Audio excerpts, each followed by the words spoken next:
My suggestion, based on the research for this book and the research for my other books and works, has been we need to soften and not harden borders.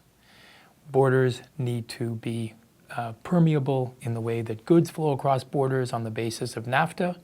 Workers should flow across borders also on the basis of NAFTA. It's an unfortunate characteristic of our trade agreements that they're very good for car parts, but they're not very good for people.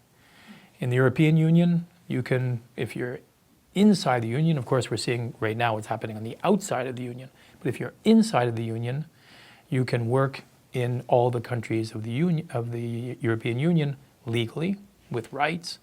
And the flow across borders is, for those, many people who have experienced this, it's amazing. You cross from Germany to France and you think, I just crossed from Germany to France.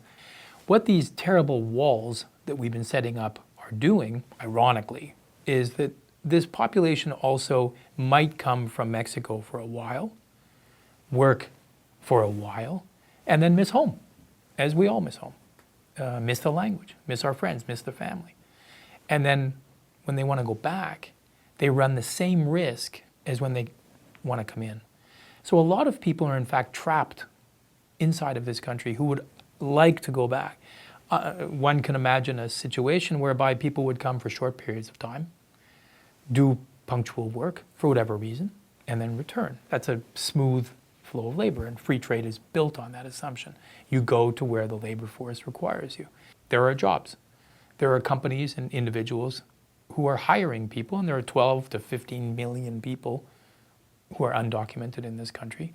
It is, in a sense, built into our economy. The hard stance tends to come from ignorance, just pure ignorance as to what goes on. So this book says, what's actually going on?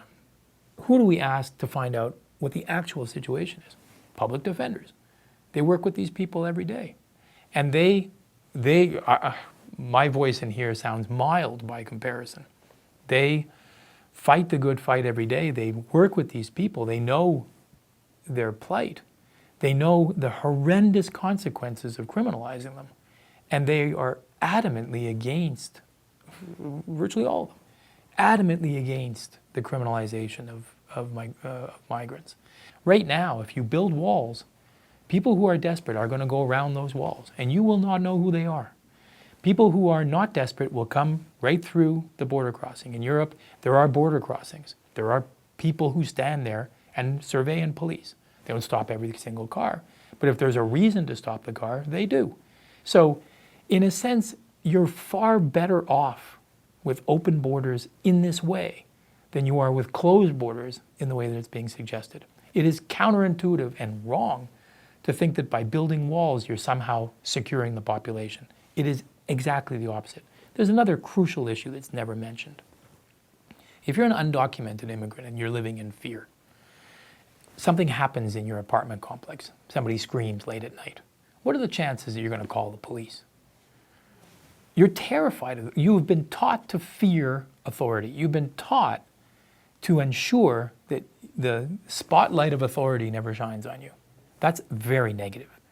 A good society is a society in which people feel involved, engaged, and they trust their authority, and they're willing to work with authorities to help them. The police would love to have undocumented immigrants have proper status. They would love to not have to act as immigration officials.